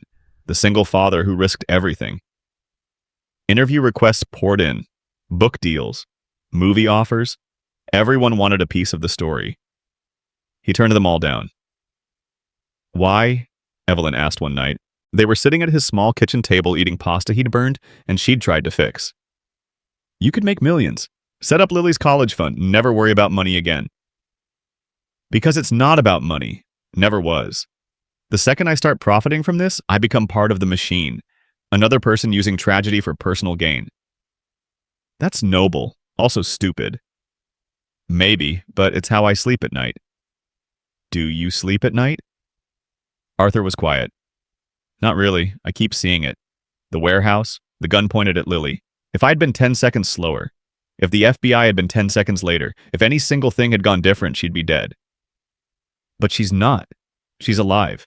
You saved her. This time. What about next time? There won't be a next time. You don't know that. I brought danger into her life. I chose to help you, and it almost cost her everything. He pushed his pasta around. Maria's right. I need to stop. Stop trying to save everyone. Focus on being her dad. Let the world take care of itself. Is that what you want? It's what's safe. Safe isn't always right. Says the woman who lost everything doing the right thing. Evelyn flinched. Touché. They ate in silence. Outside the city hummed, life continuing, indifferent to their struggles. I got a job, Evelyn said finally. Yeah, doing what? Legal aid, helping people navigate corporate bankruptcy claims, pays $28,000 a year. I'll be making less than your average janitor. Hey, janitors make decent money. She smiled. Present company excluded. Present company barely makes rent. Why do you do it? The janitorial work. You're smart enough to do anything. Military intelligence, technical skills, you could be making 6 figures easy. Arthur was quiet for a long time.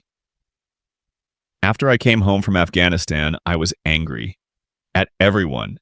At everything. The military, the government, the people who thanked me for my service, then looked away when I needed help. I was drowning and nobody cared. He took a breath. Then Lily's mom left. Walked out when Lily was 3 months old, just said she couldn't do it anymore and left. And suddenly I had this baby who needed me every second, needed feeding and changing and holding, and I had no idea what I was doing. I was failing at everything, couldn't hold a job, couldn't sleep, couldn't function. What changed? Wong, the guy who owns the bodega downstairs. He found me one night, 3 a.m. holding Lily in the alley because she wouldn't stop crying and I was afraid I'd hurt her. I was that close to breaking, to doing something terrible. Arthur's hands shook slightly. Wong didn't call the police, didn't judge me, just took Lily, told me to breathe, and sat with me until dawn. Next day, he offered me the apartment above his store. Cheap rent, no questions. And he helped me find the janitorial job.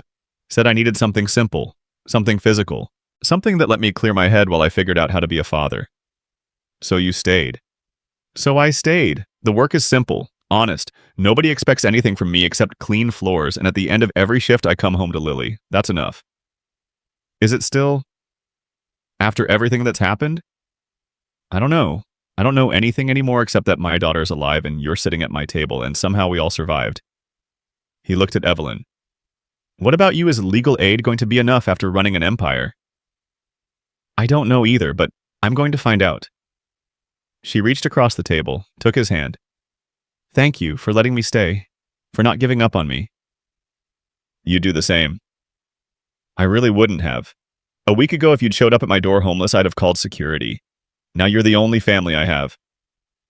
What about your father? He's not family anymore. He's just a man who shares my DNA and wants to sue me. She squeezed Arthur's hand. You and Lily, you're my family now, if you'll have me. Arthur squeezed back. We'll have you. The trial started 3 months later. Federal prosecutors versus 17 defendants. The evidence was overwhelming. The USB drive contained everything. But Evelyn was right about one thing. The defense attorneys were good. They argued tainted evidence, illegal surveillance, vigilante justice. They painted Arthur as a rogue operative, Evelyn as a scorned executive seeking revenge. William Sterling testified, recovered now, sharp again. But his testimony hurt more than it helped. He claimed Damon acted alone, said he knew nothing about the embezzlement or the poisoning, said his daughter had overreacted and destroyed the company unnecessarily. He's lying, Evelyn said after watching his testimony on the news. He knew, maybe not everything, but he knew enough. He always knows enough. Can you prove it? No. And even if I could, what would it accomplish? Putting my father in prison doesn't bring back the jobs or the pensions or my mother.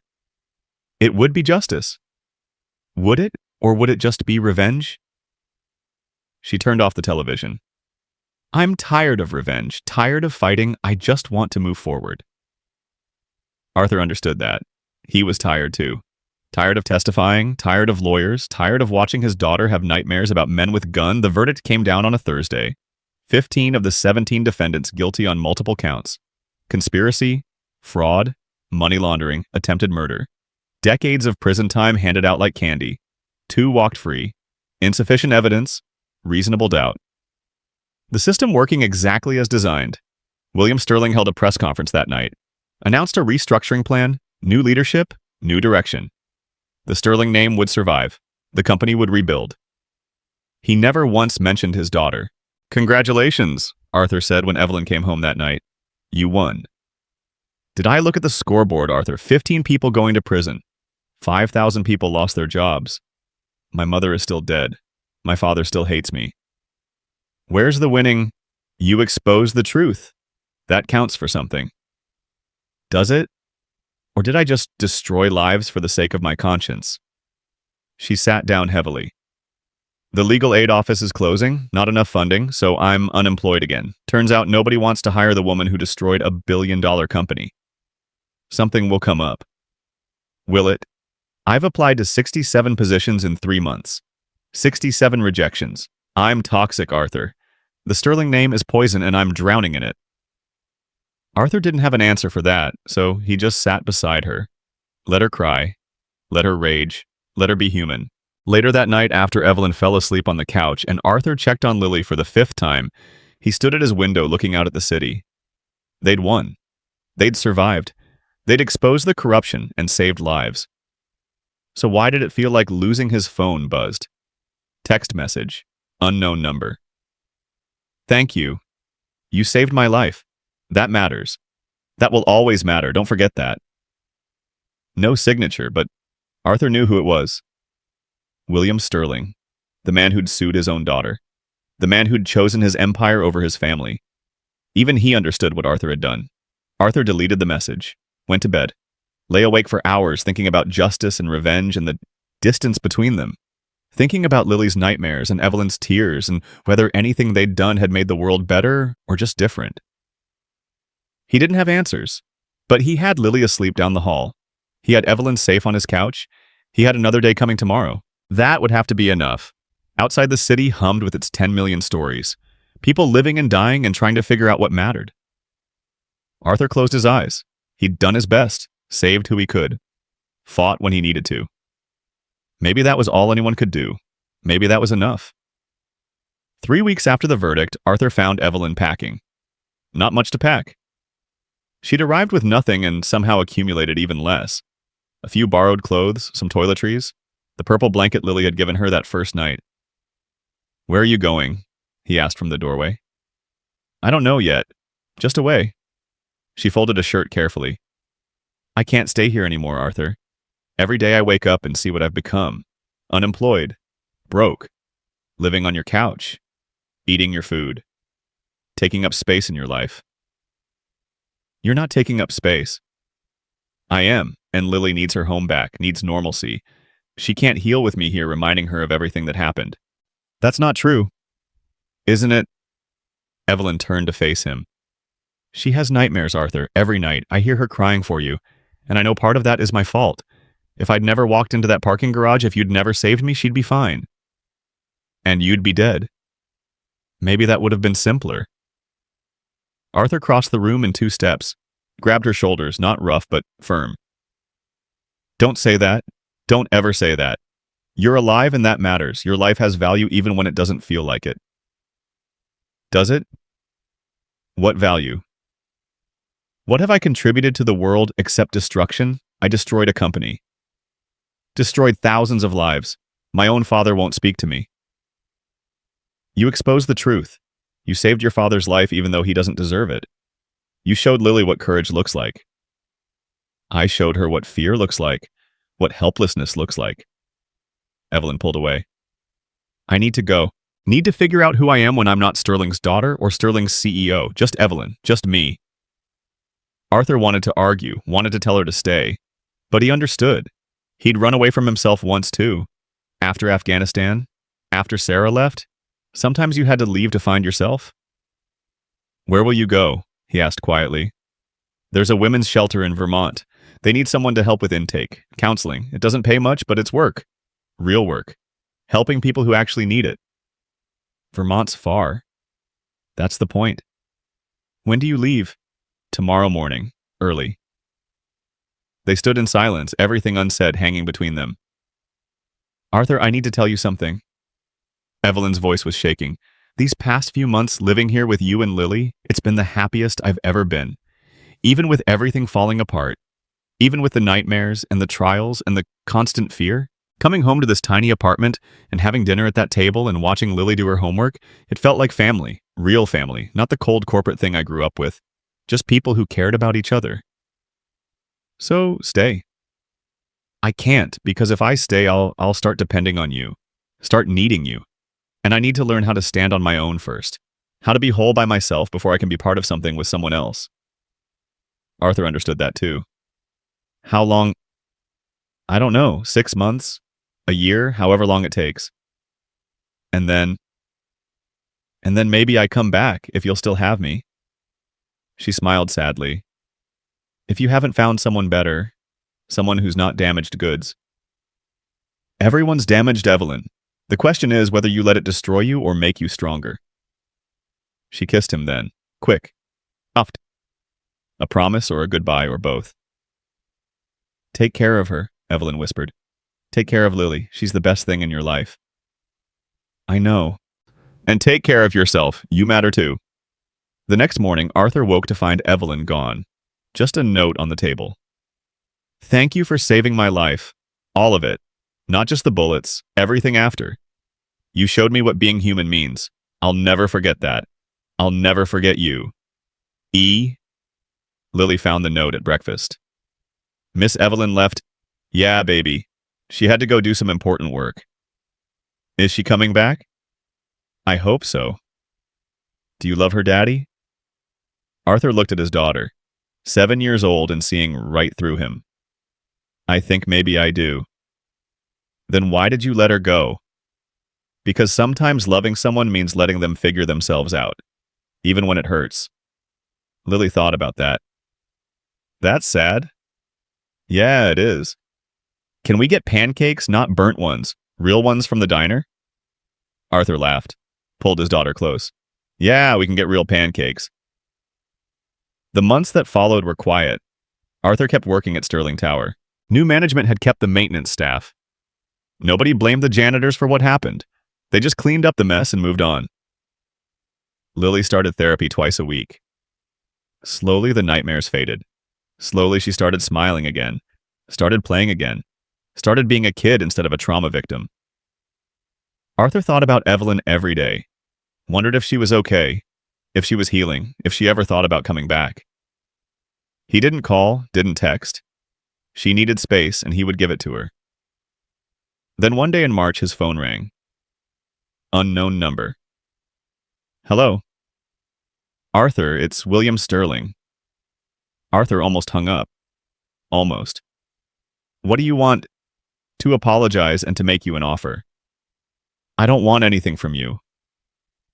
Please, just hear me out. William's voice was tired.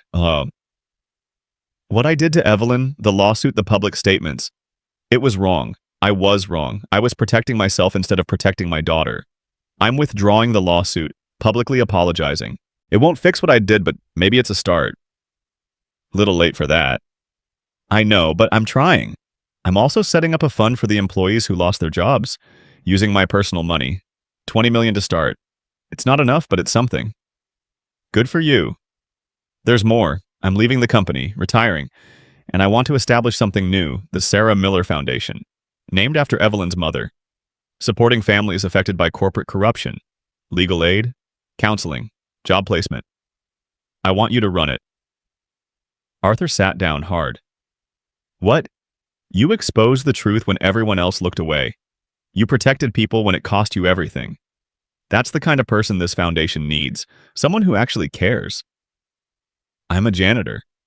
You're a hero, whether you like it or not, and heroes should be rewarded, not forgotten. I don't want to be a hero. Then be a father who wants to give his daughter a better life. The salary is $300,000 a year. Full benefits, college fund for Lily. All you have to do is help people the way you helped my daughter." Arthur was quiet for a long time. Why do this? Because I'm dying. Real dying this time. The poison damaged my organs more than the doctors realized. I have maybe a year. And I want to spend it trying to be the man my wife thought I was. The man my daughter deserved. William's voice cracked. I can't fix what I did. Can't bring back Sarah. Can't undo the damage, but maybe I can do something good before I go. Does Evelyn know about this? No, she won't talk to me, won't return my calls. I was hoping maybe you could tell her, when you see her. I don't know when that'll be. You will, she loves you. Anyone with eyes could see that. She just needs to love herself first. William paused. Think about the offer. No pressure. But the foundation launches in 6 months, whether you're part of it or not. I'd just prefer if you were. The line went dead. Arthur sat there holding his phone, staring at nothing, everything changing again. That night, he told Lily about the offer. $300,000. Her eyes went huge. Daddy, that's so much money. It is. We could get a bigger apartment, and I could have my own room, and we could get a dog. We could do a lot of things. So why do you look sad? Because the money comes from hurt, from pain, from people who lost everything. But you'd be helping them, right? That's what the foundation does. Yeah, that's what it does. Then you should do it.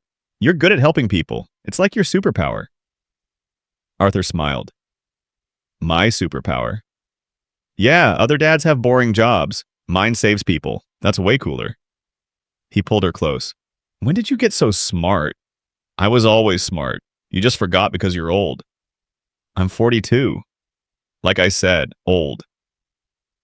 Arthur took the job, started in April. The work was hard but meaningful, helping families navigate bankruptcy, connecting people with lawyers, finding job placements, making sure the people Damon had destroyed weren't forgotten. In May, he got a letter, Vermont postmark, Evelyn's handwriting.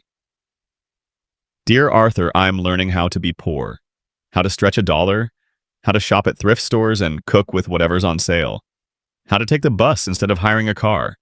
It's humbling and frustrating and somehow freeing. I feel lighter, like I'm shedding skin I didn't know was suffocating me. The work here is hard. Women come in broken, abused, terrified, and I help them find housing, find safety, find themselves. It's the most important work I've ever done. I think about you constantly, about Lily, about that tiny apartment that felt more like home than my penthouse ever did. I'm not ready to come back yet, but I'm getting there. I'm healing. I hope you are too. Love, E. Arthur read the letter 5 times, then put it in a box with Lily's drawings and the purple heart he'd never worn and the other things that mattered. June passed, July, August. Lily's nightmares stopped completely. She got a part in the school play, a butterfly again. She was always a butterfly. Arthur moved them to a small house in Vermont. Nothing fancy, but it had a yard, space for Lily to run, a garden where Arthur planted tomatoes and flowers and hope. The foundation kept him busy, helping people, making small differences. It didn't erase what happened, but it honored it. And every night he thought about Evelyn, wondered if she was okay, if she was still healing, if she'd ever come back. Then one Saturday in early September, Arthur was in the garden with Lily. She was digging for worms. He was pulling weeds, the sun warm, the breeze gentle. Lily looked up. Daddy, someone's here.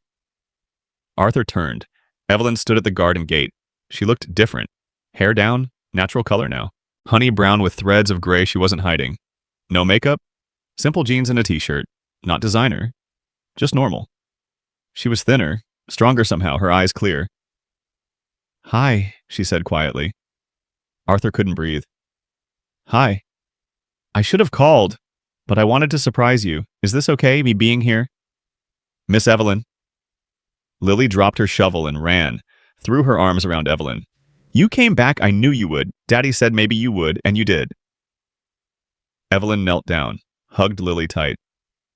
I missed you so much. How are you, Butterfly? Good, I'm in a play again. And we have a house now, and Daddy has a garden. Wanted to see my worms. I'd love to see your worms. Arthur watched them walk to the garden bed. Lily chattering excitedly, Evelyn listening with full attention, like Lily was the most important person in the world. After a while, Lily ran inside to get lemonade, left Arthur and Evelyn alone. "You look good," Arthur said. "I feel good. Different. Lighter somehow." She sat on the grass. He sat beside her. "The shelter work, it changed me, helping women rebuild their lives from nothing. It gave me perspective, made me realize how much I'd been carrying that I didn't need." "Like what?" "My father's approval, the Sterling name, the need to be powerful, all of it. I let it go and discovered I could breathe again." She looked at him. "What about you? How are you?" "Better. Good days and bad days, but more good than bad now. William told me about the foundation, about you running it. He called you, left voicemails, about 100 of them. I finally listened." Evelyn pulled up a blade of grass. "He's dying, really dying this time." "I know." "Did you forgive him?" "I'm trying, for his sake more than mine. Dying men deserve forgiveness even when they don't earn it." "You're a better person than me." "No, just tired of holding grudges. Life's too short. Already lost too many years to anger." They sat in comfortable silence. Lily came back with lemonade. They drank it even though it was too sweet. Lily had made it herself, and that made it perfect. "Want to see my butterfly kite?" Lily asked Evelyn. "Daddy got it for my birthday." "I'd love to." They walked to the park, small town Vermont, nothing like Manhattan. People said hello, kids played, normal life, safe life. Lily ran ahead with her kite, purple and pink, matching her blanket. She ran, and suddenly it caught wind, lifted, boarded. "I'm flying!" she yelled. "Look, Daddy! Miss Evelyn, I'm flying!" Arthur and Evelyn sat on a blanket watching her, the kite dancing against blue sky, Lily laughing. Pure joy. "I got a job offer," Evelyn said quietly. "Director position at a national domestic violence organization. Based in Vermont. Good salary, real work, making policy. Helping thousands of women instead of dozens." "That's amazing." "It's also terrifying. Taking on responsibility again. Being in charge. What if I fail? What if I'm not ready?" "You're ready. You wouldn't be here if you weren't." She turned to look at him. "Is there room in your life for me not as the woman you saved? Not as the charity case on your couch? But as someone who wants to build something with you?" Arthur's throat closed. "Evelyn, I'm poorer now than I've ever been. Lighter too. Like I finally figured out what matters. And what matters is you. And Lily. And this life you've built here, simple and real and full of love." Her eyes filled with tears. "I want to be part of it. If you'll have me." "We'll have you. We've always had you." She leaned into his shoulder. He wrapped his arm around her. They sat like that watching Lily fly her kite. "I love you," Evelyn whispered. "I should have said it before I left, but I needed to know I could stand alone first. Now I can, and I choose to stand with you. I love you too. Have for a while now." "When did you know?" "That first night, when you held Lily's blanket and cried because a 7-year-old was kind to you. That's when I knew you were someone worth loving." Evelyn kissed him, slow, deep. Not desperate like before, just certain. Sure, two people who'd survived hell choosing each other in the light.